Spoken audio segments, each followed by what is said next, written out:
Good evening, members. Welcome to Area Plan Subcommittee South, 25th of January 2023. Who'd believe it? Before we start, I'd like to read the webcasting introduction.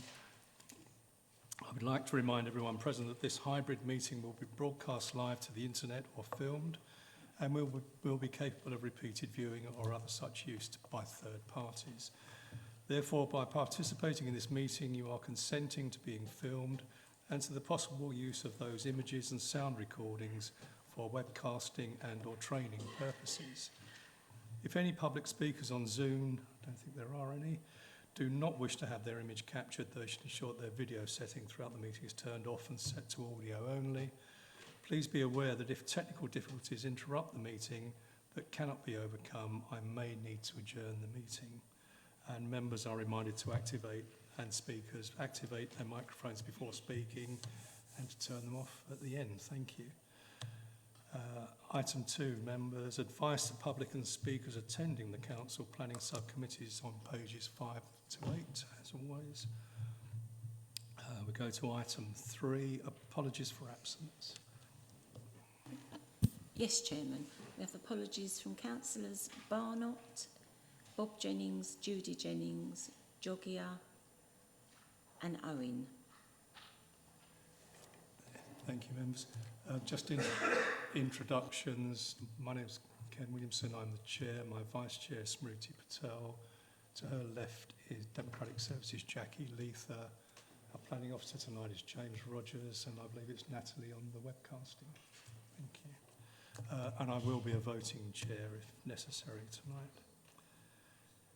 Item 4, declarations of interest. Any member declarations? Councillor Ritchie. Thank you, Chairman.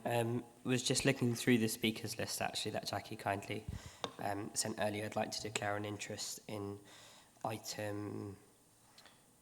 Where's it gone? Yeah, in item 9, CPF 2255. /2225 Traps Hill Loughton. One of the speakers is known to me, but it's a non-pecuniary and non-prejudicial interest, so I'll be staying in the meeting. Thank you. Any other members? Item 5, the minutes, to confirm the minutes of the last meeting of the subcommittee held on the 21st of December, which are on pages 9 to 14. Any comments before I sign them, members? Thank you very much. Item 6, any other business? No other business, Chairman. I just have something I wanted to bring to the attention of members. I think it was today we've heard that the appeal for 177 High Road has been allowed, basically. We put forward the lack of car parking as a reason, and it was categorically turned down by the planning inspector. It's something some of us feel quite strongly about, but it was actually turned down by the planning inspector as being a valid reason. Karen, which town? 177 High Road, Chigwell. Sorry, the old Volvo garage. Yeah. Yeah. Thank you. Okay.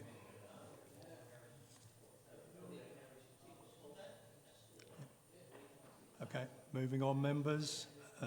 Item 7, Epping Forest District Council Planning Policy Briefing Note. It is a briefing note that's there every time. I think we all noted it. Noted. Item 8, site visits. Thank you, members. So we can go on to item 9, which is the first planning application, EPF 22552225 Traps Hill, Loughton. Over to you, James. Thank you.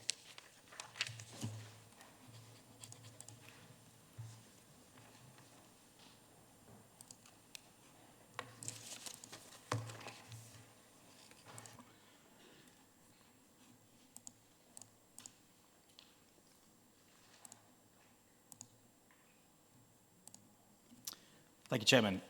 So yes, item 9 is 25 Traps Hill in Loughton. Permission is sought for an additional storey to the existing doctor's surgery and to add consulting rooms to the building. The application is before members tonight due to an objection from a neighbour and Loughton Town Council. Officers are recommending that planning permission is granted. So starting with the application site, it currently consists of a large detached building which is used as a doctor's surgery. To put it into context about exactly where it is, this is Loughton Library, which is incidentally proposed for allocation in the local plan to deliver 20 new homes over the plan period. This is the car park area for the leisure centre, which is just off the map. So this slide is showing the views of the site in relation to number 27, Traps Hill. The first image is the side flank elevation of the neighbour. This elevation shows the rear elevation and what doctor's surgery currently looks like from that position. Again, this is from the rear garden area, looking back towards the surgery, and this is the front view. This is the front of the surgery and the neighbour adjacent.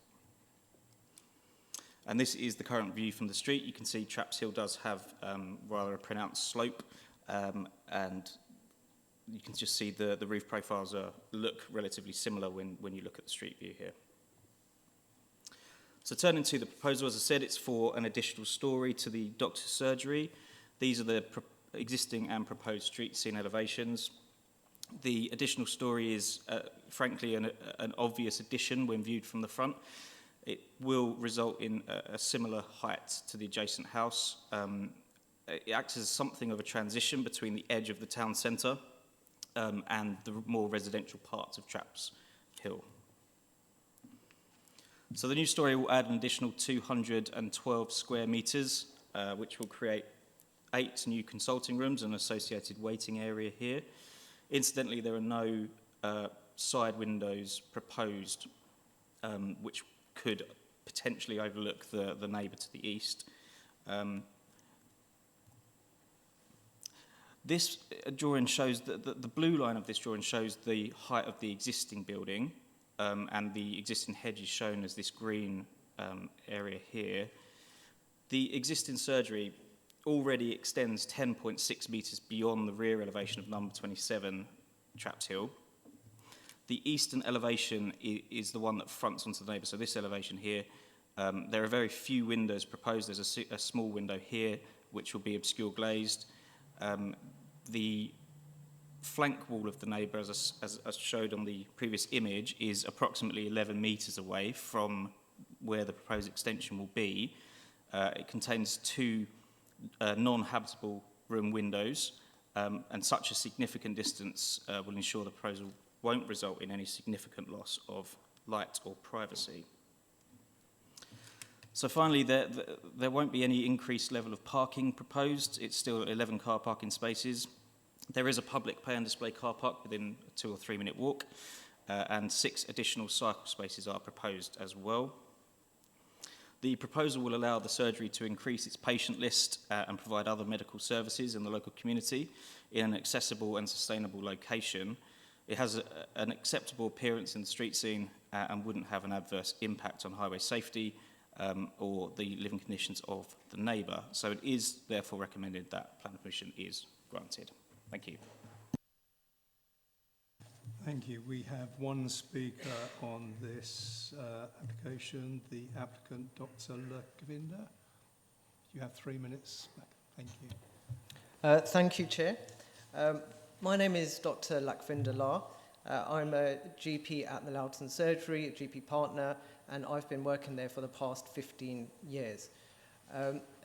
Our practice, we've currently got a list size of around 13,000 patients, and we are the fastest growing practice in Epping and the second fastest in all of West Essex.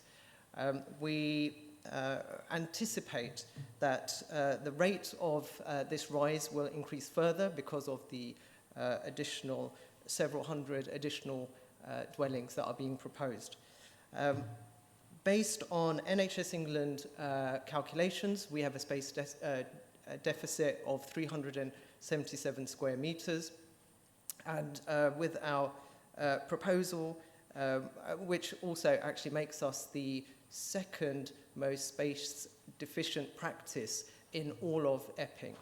And with our proposed extension, we will substantially address this shortfall, and we intend to use the space as detailed in our design and access statement. The highlights of which include expanding our workforce so we can offer our patients more face-to-face appointments. We would like to provide more specialist clinics so patients don't have to travel all the way to Harlow for things like minor surgery.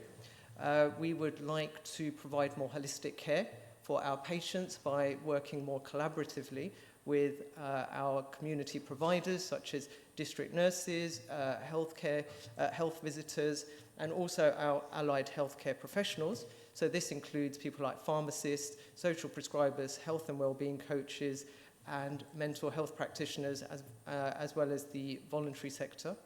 It will also give us an opportunity to expand our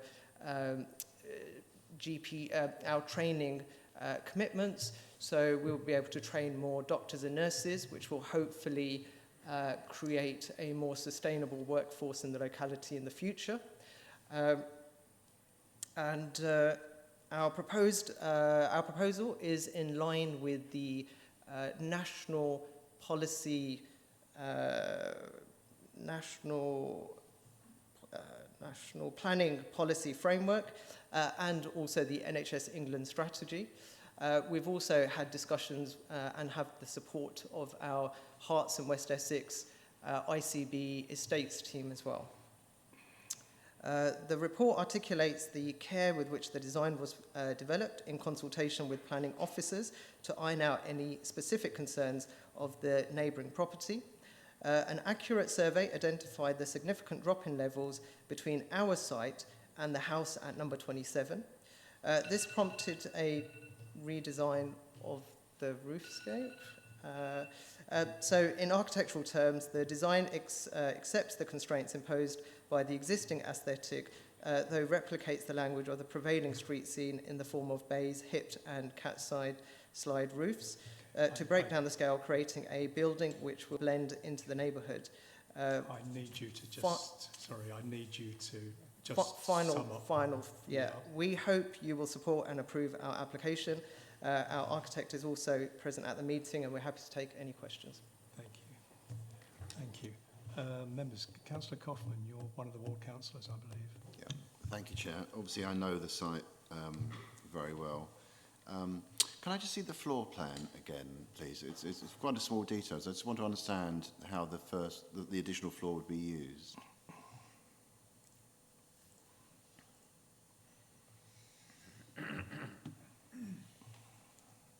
So there's a lift, isn't there?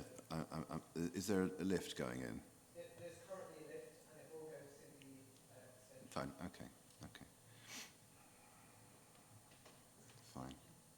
Okay, thank you very much. I mean, the issue is it is at the extreme that one could consider being acceptable because of the impact on the neighbour. Because of the specific use, I'm leaning in favour of it because clearly we have an emergency in the medical profession locally. Very difficult to get access to doctors, so an increased medical provision for everyone is obviously very beneficial, and it would outweigh most of my concerns. So I'd be very interested to hear what other members say, but I understand what the need to expand provision. I think the site potentially is suitable. We've got a dreadful proposal to do something to our library, which we all love, which we don't want to happen, but that is the only one part of the town where some additional height can probably be catered for. But I'd be interested to hear what other members say. Thank you. Councillor Smriti Patel. Hi, I usually don't talk on other applications, but I think I'm compelled to this time. Just putting my regulator in the pharma industry hat on, I really love the idea that you're going to do minor surgeries there and take care of the other minor things with district nurses and training and things like that, because living where I am as well, having to go to Princess Alexandra or wherever, it's a trek. And I think it's just common sense thinking. I understand the building and how the neighbours might feel about it, but the actual expanding of the surgery and the services you wish to provide, I think that sounds amazing. Thank you. Okay. Councillor Patel. Thank you, Chairman. I think what's being proposed here, I think we're going to see more and more now where with land at a premium, particularly in city centre areas, densification of a practice of this nature is necessary with the anticipated population growth. Had this scheme come forward in the Greenbelt, we'd be looking at it on very special circumstances. And I think the special circumstances for this type of development completely outweigh potential harm to neighbouring property. I think looking at the scheme, I will be supporting it. Thank you. Councillor Sunga. Thank you, Chairman. I think there's always going to be someone that's not going to be happy with an application, especially the neighbour here has put their case forward of not being happy. However, we've got to look at it more in a balanced approach. What does it actually bring to the area? It actually brings an opportunity for residents of our district to be able to get a doctor's appointment. It is quite a challenge at the moment to get a doctor's appointment with the waiting lists, etc., increasing. I applaud this application. In fact, I think that Councillor Patel's just mentioned that if this was going to be on a Greenbelt, we would have had special circumstances to be able to grant planning permission. I will also be supporting this application tonight. Thank you, Chairman. Any other members? Councillor Pond? I'm just a little surprised when the mention was made by the officer of it being within 3 or 4 minutes walk of a big public car park. Of course, that's correct. But this does actually abut the car park, and I am very surprised that there is not a dedicated path included in the application straight out into the car park, because the piece of land between this site and the library, and thus the car park, is boggy and unsurfaced and unsuitable for the disabled. Having said that, on the overall assessment, it is true that one of the problems one hears quite often is that it's difficult to get doctors' appointments. On the other hand, if this is built, I think we want some kind of a guarantee. I don't know whether it would be possible to do it through a Section 106 agreement of the additional medical provision which is proposed, because otherwise we'd just be approving the shell of a building. And that, I think the objections are well made, but the greater public good of having greater medical provision might outweigh them. Thank you. Councillor, do you want to come? Yeah, thank you. Condition 7, proposed in tonight's agenda, states that it can only be used as a medical surgery as specified in the application and for no other purpose. So that covers that concern. Thank you. Councillor Caroline Pond. Yeah, thank you, Chairman. If you look at page 17 at the top, they were given permission to resurface the footpath and to replace the fencing and various things along the western boundary of the site. So I don't know whether they ever built that, but they already had permission for this footpath, possibly, going into the car park instead of having to walk right round past the library. Okay. Thank you. Members, I think the mood of the meeting is reasonably clear on looking at the site from both the car park and the street, and the lack of windows on the, would it be south side? I'm not sure which way the compass points, but probably the south elevation. I'm minded to go for approval on this. But shall we go to a vote, members? All those who deem to approve with conditions as the officer's recommendation, please show. Unanimous, Chairman. Thank you. That application has been approved. Thank you, members. moving on to our next item, which is EPF 263522, Glenmead, Palmerston Road, Buckhurst Hill.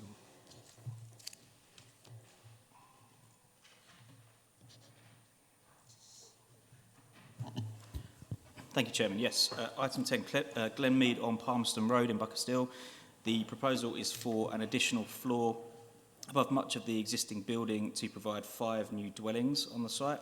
It is before members tonight since the Planning Services Director considers a decision should be made by this committee, and officers are recommending that permission is granted. So starting with the application site, this is the site here, this building. It's located on the corner of Palmerston Road and Westbury Road within the built-up area of Buckhurst Hill. This is the application site and the car parking arrangement, which is at the rear. This is the existing building here, and the area is characterised by a relatively dense form of development, including 4-storey buildings that are evident in the street scene. When you look at the side elevation, so the Palmerston Road elevation, you can see how much it does slope, and you can see that the existing building steps down with that slope as well. So when you look at the proposal is to erect this additional storey above much of the existing building, which will bring it to a total of 4 storeys, which isn't, as I said, isn't dissimilar to other buildings in Palmerston Road. And to put it into context, what the building will look like when viewed from the southern side, the building, it's clear to see it's in a prominent position. There's no denying that, it's on a corner. It will become, I suppose, more of a focal point when you look at it because of the junction that it's located on. Potential for somewhat of a landmark feature. The graduated step down still is existent, so the architectural design has still respects that existing slope that Palmerston Road has. This courtyard shows the other side of the proposed development area. And finally, just looking at the proposed floor plans of the dwellings, which will consist of 3 2-bedroom flats and 2 1-bedroom flats. And overall, officers consider that this is a good use of urban land which safeguards the living conditions of existing neighbours and doesn't cause harm to the character and appearance of the street scene. Incidentally, members may be aware that planning permission was refused for a previous application on this site, which proposed 2-storey addition for 10 flats. This is a substantial decrease from that, so this is now proposing, as I said, 5 over a single storey increase. So in light of all the information that's been put forward, it is recommended that permission is granted. Thank you. Thank you. We have 2 speakers on this application. The first one is Matt Cartledge, an objector. You have 3 minutes, Mr. Cartledge. Thank you to the committee for the opportunity to speak, and I do so on behalf of the residents of Glenmead and will highlight our primary concerns. Firstly, the structural integrity of the building does not appear to have been considered in the application. Images of cracking across the building, both internally and externally, were provided with our initial letters. In some flats, debris falls from existing cracks daily. We also experience cracking and leaking in bathrooms that we believe are a result of the movement in the building. Despite multiple repairs over more than 3 years, the issues continue. Contractors have indicated to residents that they believe the cracking and leaks are indicative of broader movement issues. Externally, masonry has fallen from the building in recent years, requiring extensive repairs. The building is already showing signs of weakening, and we have no clarity of the impact of the extra weight. It has been proven that the extremely dry summer of 22, followed by a very wet autumn, has created the perfect conditions for subsidence. The application states there are no works proposed to strengthen the existing building, and the plans provide no assurance that the building could accommodate further weight or that it isn't already subsiding. We cannot comprehend why this issue has seemingly been omitted from the proposal. Secondly, we're concerned about contamination issues. Many properties in the block have issues with condensation and mould, which is a significant health concern for residents, as I'm sure you're already aware. We believe the existing structural issues are leading to the ingress of damp, which could be further aggravated by the works and additional weight on the building. The plans also propose to bring the bin areas much closer to the building, which could clearly be detrimental to residents' health and heighten existing rodent issues. Thirdly, the proposal states that there should be no deliveries or works outside of working hours. However, in the post-pandemic world, many residents now work and study at homes during these hours. So this is when we will be disrupted most. Scaffolding will also impact our privacy, the light to our homes and our safety, providing easy access for potential criminals to all levels and windows. There's no indication of how long the works will take to complete, other than the condition that it must be completed within 3 years, which is clearly not acceptable. In conclusion, the proposals have already inflicted significant stress and anxiety on the residents and neighbours of Glenmead. If the works were to go ahead, there would be extensive and unreasonable detriment to our well-being. But in such close proximity to our properties, the proposed works would also compromise the safety and enjoyment of our homes. Many of the points raised are protected by our lease. In particular, clause 414 of the lease states that the lessee and lessor will not do or permit anything that may be a nuisance or annoyance or cause disruption or inconvenience to each other or to the owners and occupiers of neighbouring properties. This right to the quiet enjoyment of our homes will clearly be breached if the works do go ahead, and the residents are therefore expected to be compensated for this breach of contract. Thank you. The second speaker on this application is Daniel Leon, who's the applicant's agent. Thank you. That wasn't your 3 minutes. You had 3 minutes from now. Mr. Cartledge, could you turn your microphone off? Thank you. Hello, Daniel Leon, Square Feet Architects, agent for the application. I made some notes that I was going to make, but I think I might just address some of the points that Mr. Cartledge has made more directly, if I may. Structure, the existing building has been looked at by an engineer. There's no structural report included in the pack, but of course the building will be, if necessary, underpinned in order to deal with any additional load. Contamination, the development will afford the improvement of common parts with extending lifts up and the refurbishment of blocks, the building in a more broad kind of terms. You talk about bins. The bins at the moment are a row of wheelie bins lined up and will be a much more contained, aesthetically pleasing dealing with recycling and refuse and green waste. So that will be a much more organised arrangement with the new proposal. There, and with that, I was going to say there's within the car parking, there's 6 electrical charging points proposed, which aren't any at the moment, which are becoming massively needed, with 10 additional car parking spaces as part of the proposals for the 5 new flats. In terms of construction times, we I think you said about the construction period, how long the construction was going to take. No, it was in what time of the day it was going to be built, I think. Yeah, sorry, both. There are restrictions laid by the local authority which are borough-wide about when one can and can't work, and of course any development would be conducted by considerate contractors in discussion and collaboration with the residents. Scaffolding and construction period don't know about, but this takes me through to the idea of using what's known as modern methods of construction, prefabrication, which might be able to be craned on and actually minimise the amount of scaffolding, if at all, and have a swift build to a high quality and high sustainability. So that's something that we are looking into. It's not a for sure proposal. Safety, I wrote. Safety of residents. Again, of course, residents will be safe during, and all considerate contractors will behave in a proper manner. With regard to your lease, I think that's probably slightly beyond my pay grade in interpreting the lease. But again, all I can promise is that the landlord will be in discussion with you about what is permissible under the lease, and if there is reason for the building not to be extended under the lease, then that's outside the planning discussion, I think. Thank you. Thank you.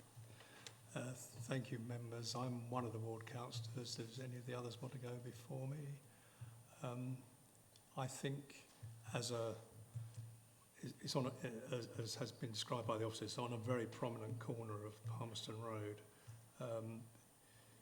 I think in my opinion, it will change the character and appearance of the area somewhat. Whether it's a significant amount, I'm not sure, but it will change the character and appearance. My main concern are the two terraces on the ends of the blocks. I think there's a huge amount of possibility of overlooking of the other properties in Westbury, I'm never sure whether it's road or lane, I always get this road, and the properties at the further up in Palmerston Road. So I have concerns over the terraces.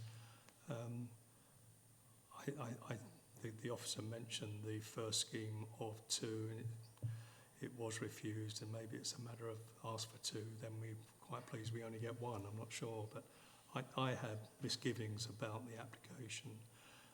I'd just like to say to Mr. Cartledge, and maybe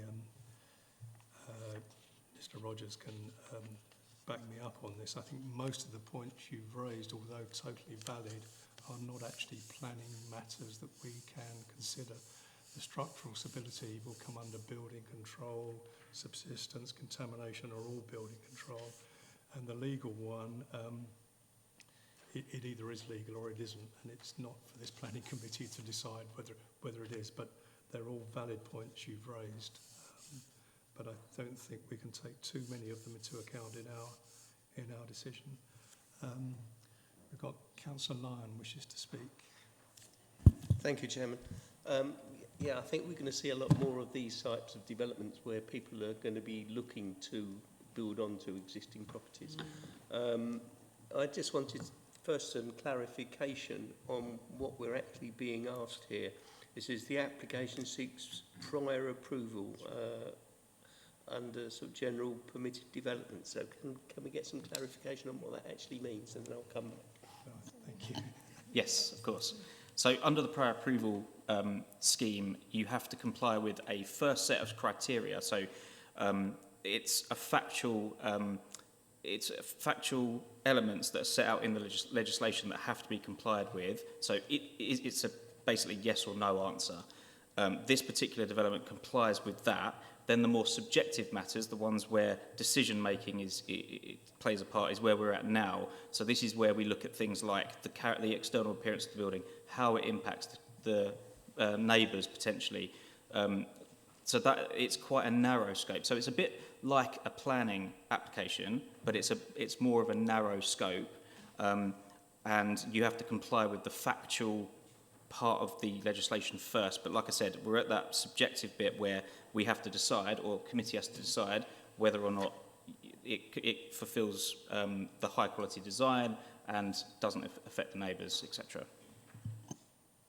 So just coming back then, so I don't know whether we actually had a street scene view, because what I'm concerned about is the height of the building relative to the adjacent building. I think this links into what you're saying about overlooking and how that relates. I did hear, I think, that there was a lift, and extending the lift, and there was going to be additional 10 car parking spaces. So There's no lift. There's no lift, I don't think. There's no lift. That was the previous one. The previous one had a lift. Sorry? There's no lift in this. There's no lift? No. There is no lift? Oh, okay, I thought you said... Yeah, I thought you said there was. Okay.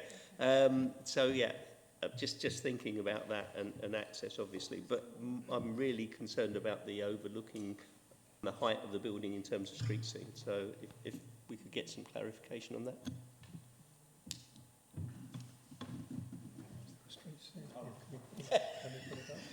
Sorry. It's the perspective, isn't it? Yeah, sorry, your thing's still on. Oh, sorry, it's still on. So yeah, the best I've got is the perspective, which I'll just show you. There was one, which was, yeah, there was one. Is it? The existing picture. So the photograph. Photograph, Yes, it's those two.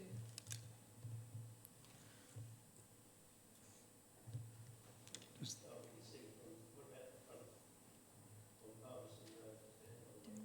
This one? That's it.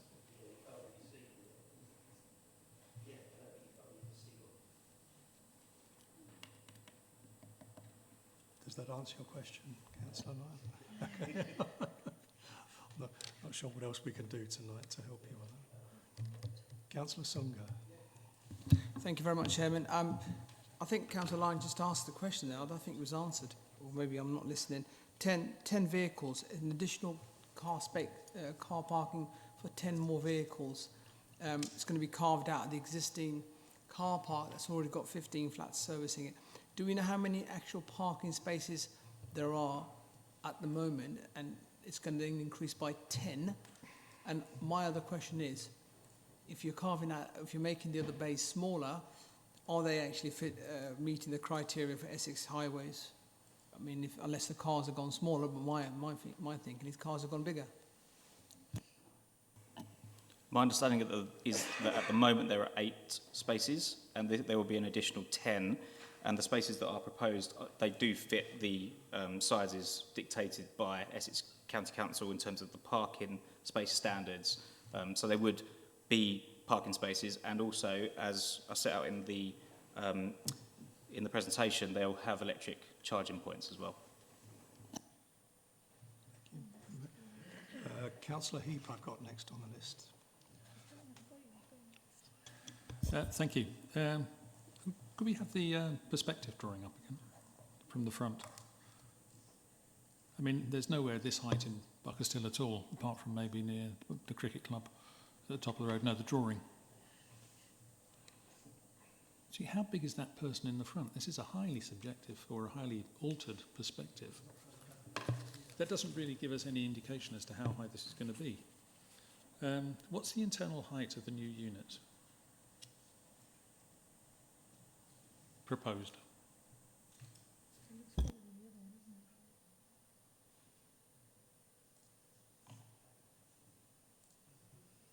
If I can just come back to you on that, I just need a bit of time to have a look. Okay. Councillor Aniket Patel, while we're waiting. Thank you. Thank you, Chairman.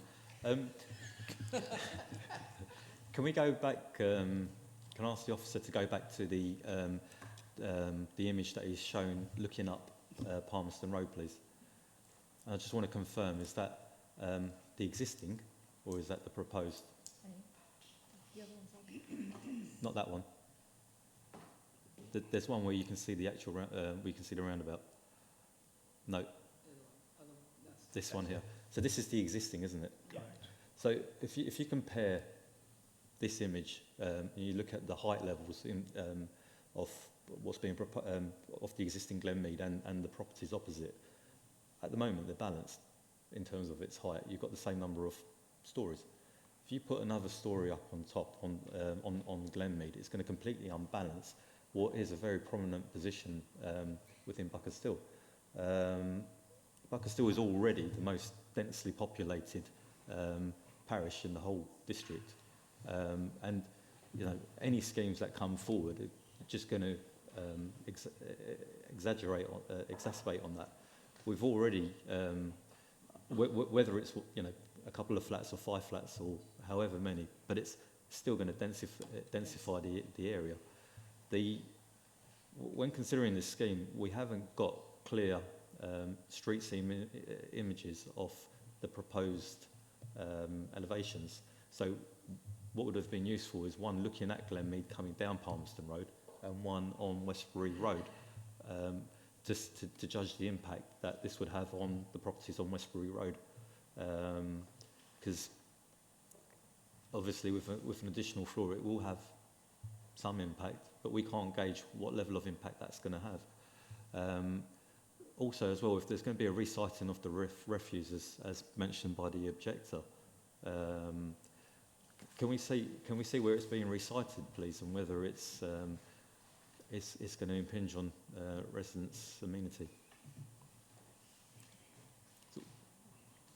So where's the existing position? Sorry. Refuse, existing something, proposed being 10 proposed. Same position. the existing ones are in a line where that additional Yeah, and parking this is one's basically. closer to the properties then. It is closer, but it's also enclosed and maybe tidier. I take your point, it's closer. Okay. I think on the impact that it's going to have on the street scene and creating an unbalanced nature in comparison with the properties in its vernacular, I won't be supporting this application. Okay, thank you. Councillor Allgood. Yes, thank you, Chair. I'm slightly confused, sorry. This is a prior approval, so if we approve, does that mean we get a chance to have it again? It doesn't. So I don't think I've got enough information here to actually make a decision on it, because I would like to see the schematics, I would like to see how it compares to all the other ones. And so if this is the one and only chance I've got, then I can't see myself supporting it at this stage. Thank you. Thank you. Councillor Pond. Yes, well, you, Chairman, asked, would this proposal change the character of the area? You can bet your last halfpenny it would change the character of the area. You could bet your last halfpenny. It will turn Palmerston Road, because every block will wish to do this if this one succeeds. The precedent would mean that Palmerston Road became the Palmerston Canyon of large blocks either side of the road.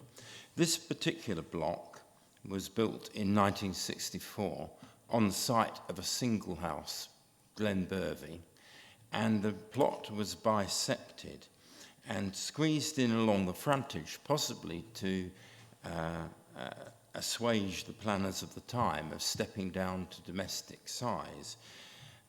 Number 68. I think the plans are gravely defective in that they do not show the street scene looking down the hill towards the station from number 66 and number 68, because in my view the very large extra story would dwarf the street scene at that point and might well act to the grave detriment of the residential owners of 66 and 68. So I certainly couldn't support this application. Of course, there's a permitted development right. I think the officer will correct me if I'm wrong. So that's why this is a prior notification. So essentially, we lose all control after this point, as Councillor Allgood said. We will not have another bite at the cherry. I would, I think this, of all the buildings on Palmerston Road, and I think there are, depending how you count them, I reckon there are 17 blocks of flats in Palmerston Road. We will change the area of Buckhurst Hill, the character of this area, completely if we consent this one. Okay, thank you. Councillor Wixley. Yeah, thank you, Chairman. I just want a couple of points actually. The first one is the additional car parking. I wasn't clear where that's going to be. Will that involve losing any amenity spaces, for instance, grassed areas or that, shrubs or that sort of thing? That's my first question. If that could be answered, perhaps I'll come back to my second. Yes, it would result in the slight loss of some green space at the back. Where the informal sort of bin arrangement is at the moment, that's where the new parking would go. So some of that would be lost.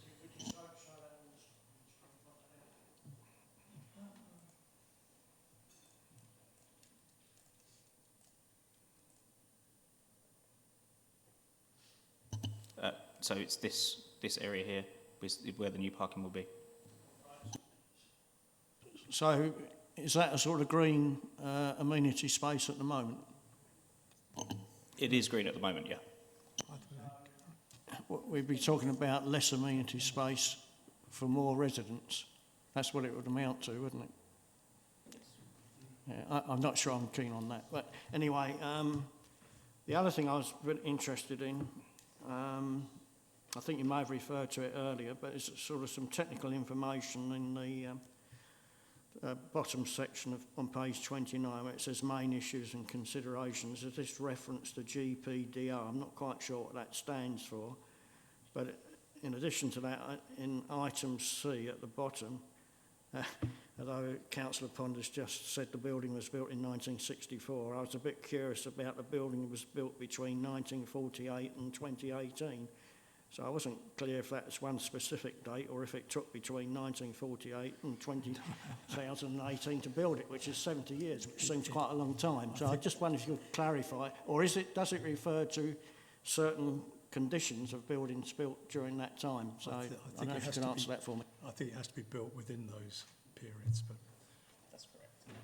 So just first of all, the GPDO is the General Permitted Development Order, and it does set out permitted development rights. This is one of those rights, but it's one that also requires subjective decision making, which is what the committee is doing here, looking at the, like I said, potential impacts on neighbours and the street scene.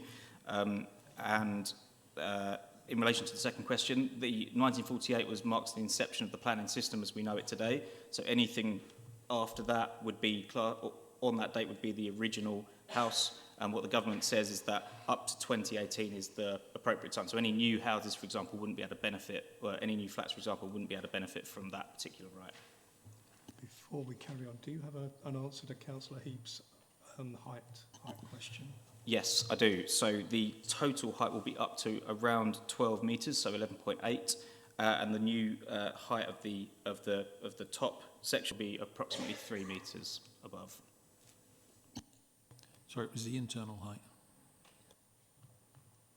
Okay, bear with me again, sorry.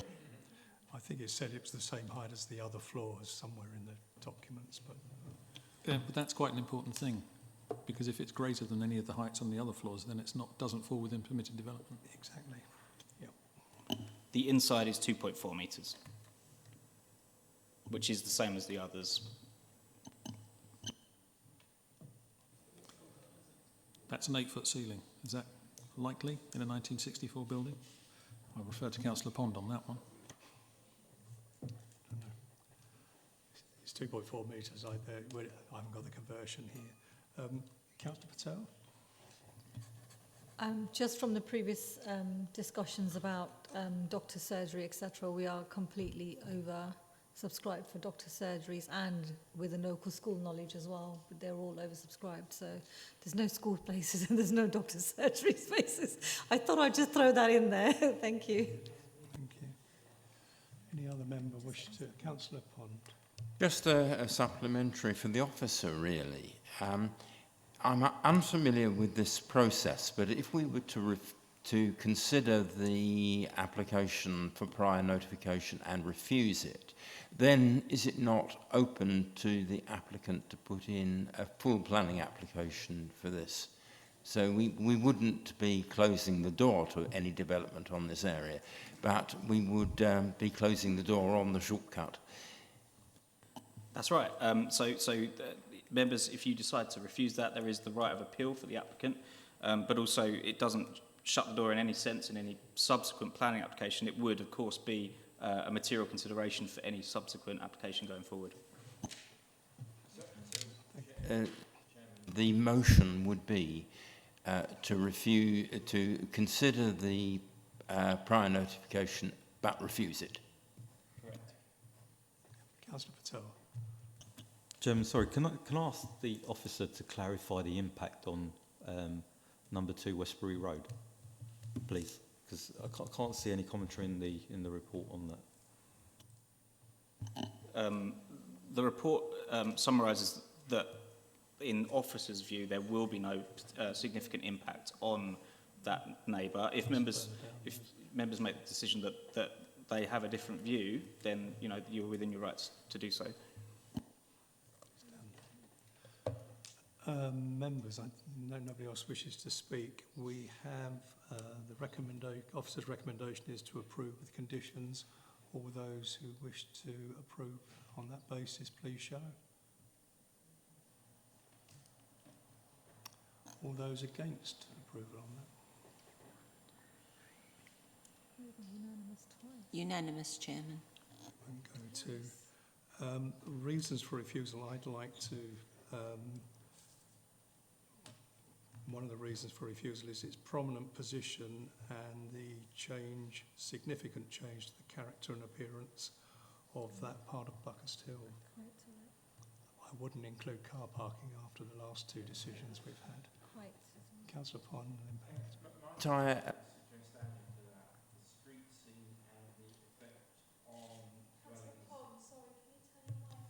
I thought I had, sorry.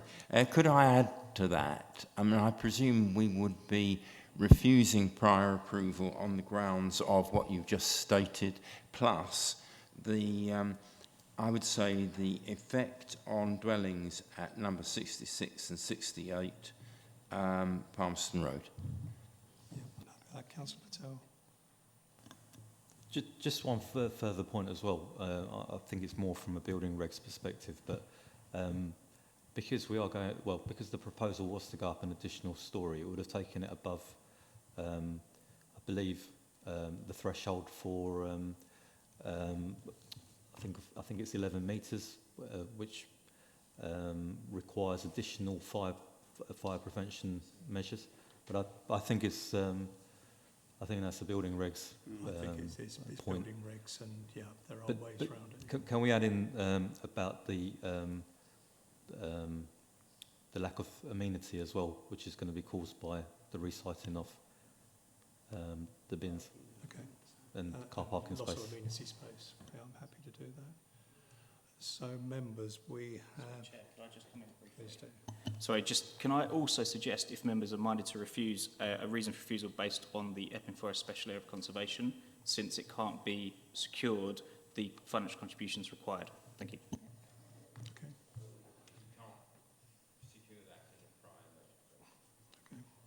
So, members, we have a motion to refuse the application on the grounds of character and appearance, effect on the neighbouring properties, the SAC, and, sorry, loss of amenity space, yeah. And Chairman, also as well about setting a precedent on other potential developments going forward, and also the impact on the neighbouring property on Westbury Road. Okay. Just making sure we've got everything. I think Preston's probably not a way to go, but yeah, Councillor Wixley. Just on the loss of amenity space, do we need to be more explicit about that and say it is because of the additional parking? I just asked the officer if that would be advisable. But and the refuse store also takes away amenity space as well. It would certainly clarify the council's position. Okay. And not only the parking spaces, but the refuse store would. Yeah. Okay, members, do we have a motion for that refusal? Do we have a seconder? Councillor Pond, thank you. Members, the motion is before you. All those who wish to refuse this application on those grounds, please show. Unanimous, Chairman. Thank you, members. That application has been refused. Back onto the agenda, we have item 11, exclusion of public and press. Presumably we have nothing, no reason to exclude the public or press. Brilliant. I therefore close this meeting at, the clock's right, 8:05. Thank you, members. Clock's right.